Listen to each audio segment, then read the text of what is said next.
Assalamualaikum warahmatullahi wabarakatuh. Salam sejahtera untuk semua. Apa kabar kalian?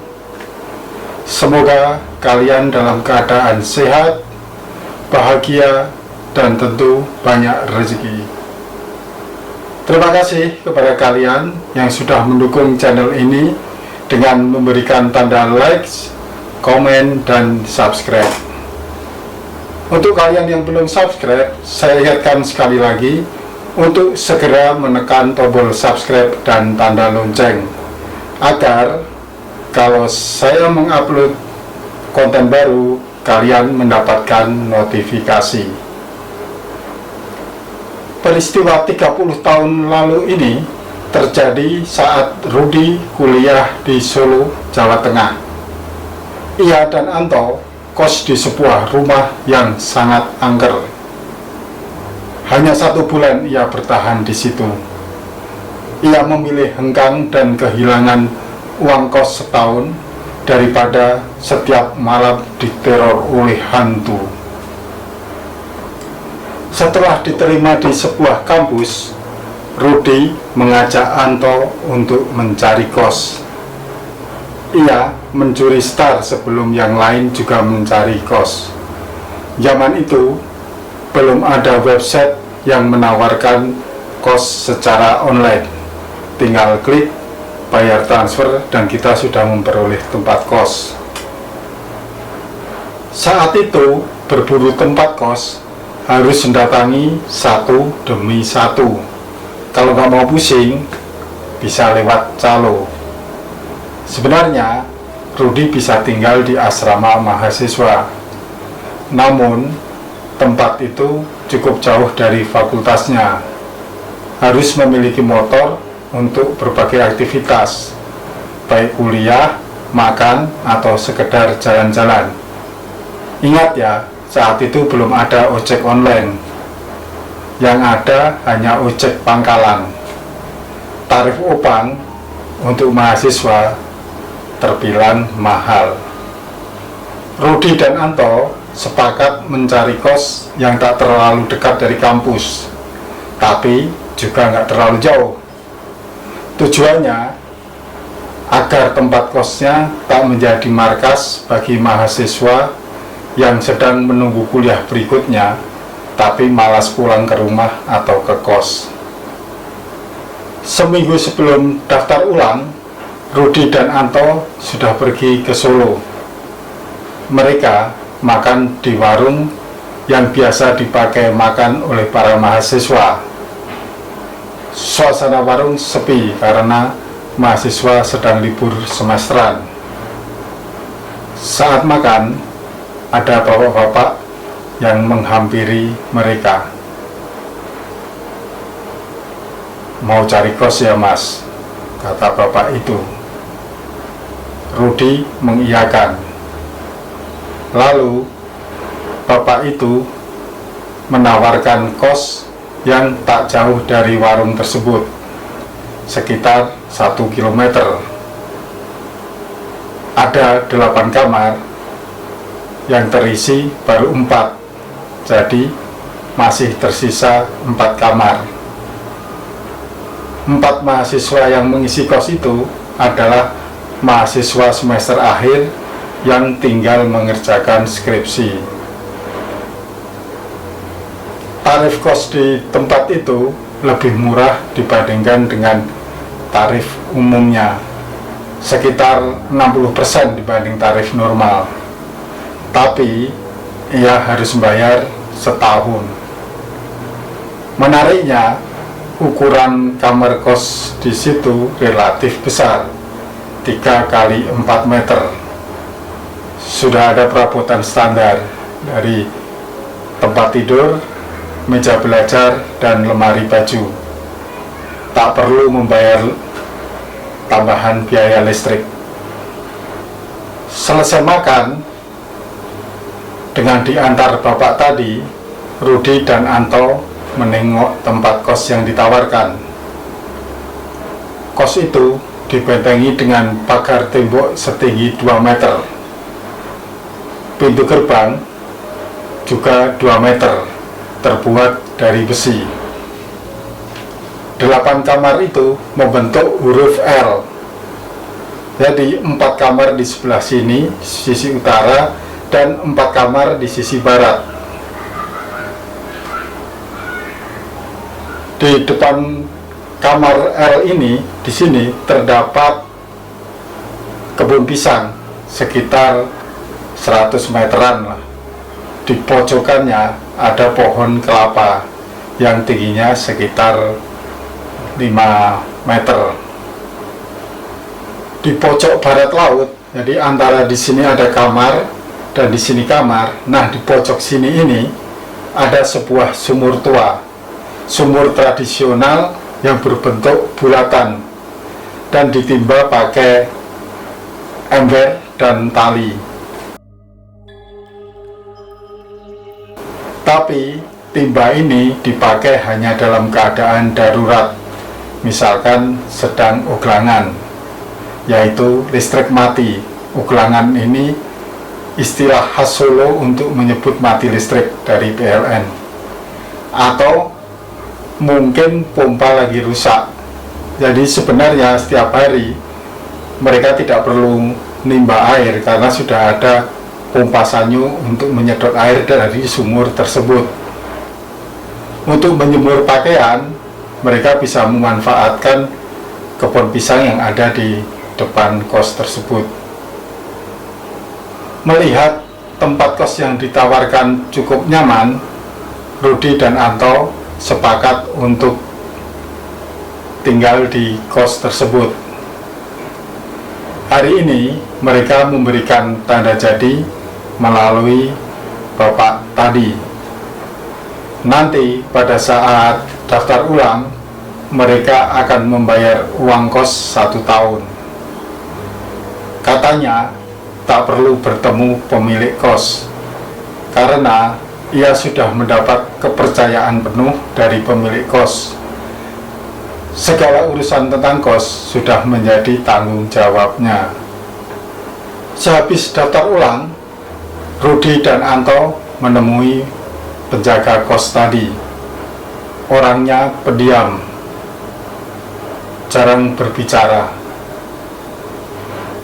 Sorot matanya tajam. Ia mengaku tinggal tak jauh dari kos tersebut, namun tak memberi alamat pastinya, termasuk nomor telepon dia. Selembar kwitansi pelunasan sudah diterima Rudi dan Anto. Penjaga kos pun pamit. Keduanya mulai menempati kos tersebut. Namun karena kuliah belum dimulai, mereka hanya menaruh baju dan perlengkapan seperlunya.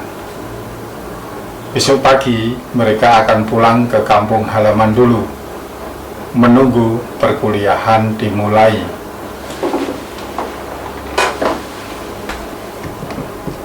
Ketika kuliah sudah aktif, Rudi dan Anto pun menempati kos tersebut.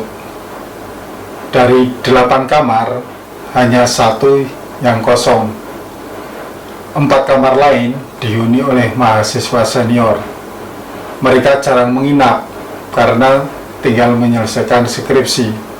Biasanya dia datang siang hari, terus sorenya dia pulang ke rumah. Datang pun nggak tiap hari, seminggu hanya 2 atau kadang cuman sekali.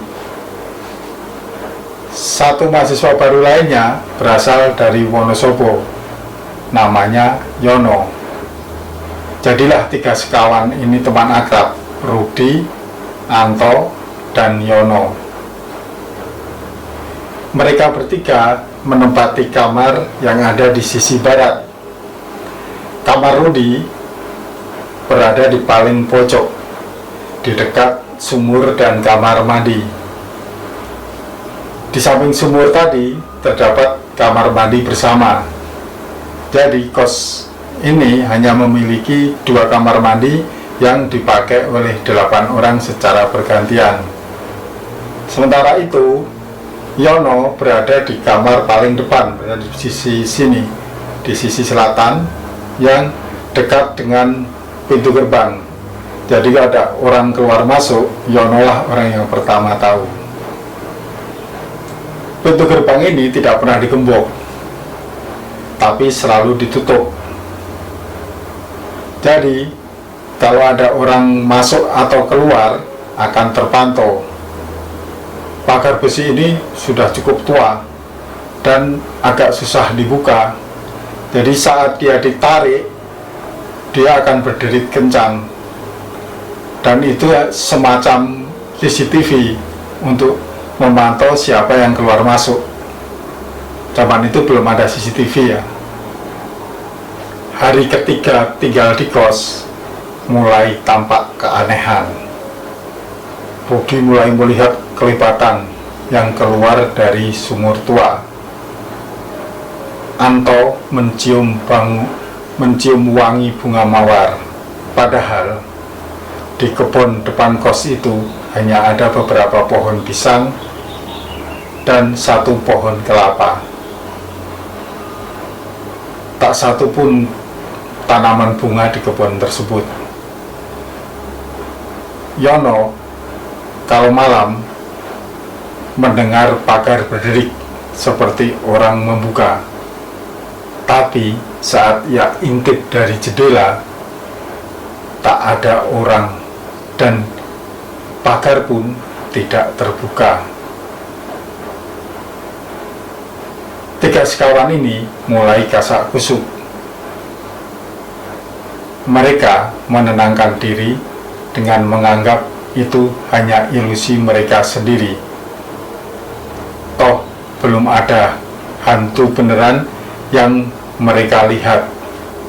Sementara ini hanya suara dan aroma wangi. Gangguan hantu kian menjadi-jadi.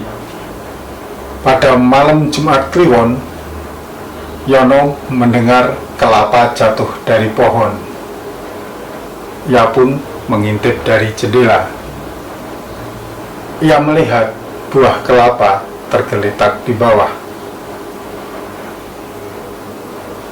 Setelah ditatap, buah kelapa itu pelan-pelan berubah menjadi kepala manusia dengan mata yang merah menyala.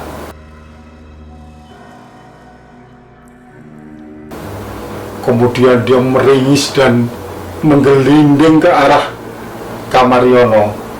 Spontan Yono berteriak ketakutan. Rudi dan Anto yang mendengar berlari ke kamar Yono. Mereka melihat sekeliling, tapi tak menemukan apapun. Mereka bertiga tidur di kamar Yono. Tengah malam, Rudi pengen pipis. Ia berjalan sendirian menuju ke toilet. Tiba-tiba ia merasakan desiran angin kencang dari arah timur. Spontan, Rudi menoleh. Apa yang dilihatnya? Kuntilanak terbang ke arah dirinya.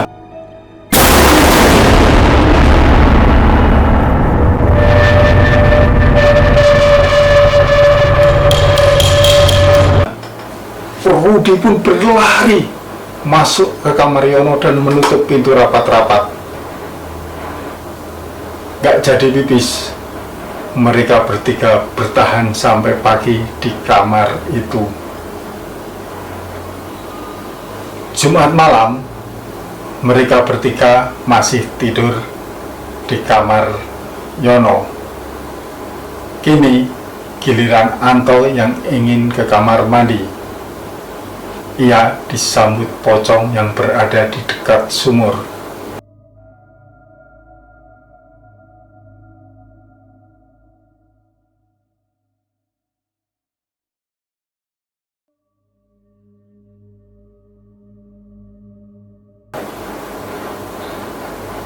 Tapi Anto ini pemberani. Dia hanya diam dan berdoa, membaca ayat-ayat yang sudah ia hafalkan. pocong pun hilang. Ia tak cerita kepada kedua temannya, khawatir mereka menjadi semakin takut. Malam itu, 3 sekawan menghalau rasa takut dengan nongkrong di angkringan terdekat. Angkringan sudah sepi, tinggal mereka bertiga yang masih ngopi dan makan sejumlah gorengan. Pedagang angkringan bertanya di mana kos mereka. Setelah tahu, pedagang angkringan bercerita kalau rumah kos itu memang angker. Siapapun tak betah di situ. Paling bertahan 1 bulan. Atau seperti 4 kamar lainnya itu, mereka kos tapi tidak pernah menginap. Mendengar kabar mengejutkan itu, Rudi bercerita kepada kedua orang tuanya. Selang 3 hari, orang tua Rudi datang ke rumah kos. Ia mengajak orang pintar untuk melihat suasana di kos tersebut. Dari pantauan orang ini, kos tersebut memang dihuni oleh banyak hantu. Hantu itu sengaja ditaruh di rumah kos agar penghuni tak betah. Jika mereka pergi sebelum kontrak habis, sesuai perjanjian, uang tak bisa dikembalikan. Jadi, dalam 1 tahun, kamar kos itu bisa dikontrak 2 hingga 3 orang. Ini sangat menguntungkan bagi pemilik kos. Rudi dan Anto memutuskan untuk pindah kos. Lebih baik kehilangan uang kos daripada tiap malam diteror oleh hantu. Biarlah pemilik kos akan menerima akibatnya di akhirat nanti. Demikianlah kisah horor yang dialami oleh Rudi saat menempati kos berhantu beberapa tahun silam. Ikuti terus channel Misteri Verhal untuk mendengarkan kisah menyeramkan lainnya. Sampai jumpa. Wassalamualaikum warahmatullahi wabarakatuh.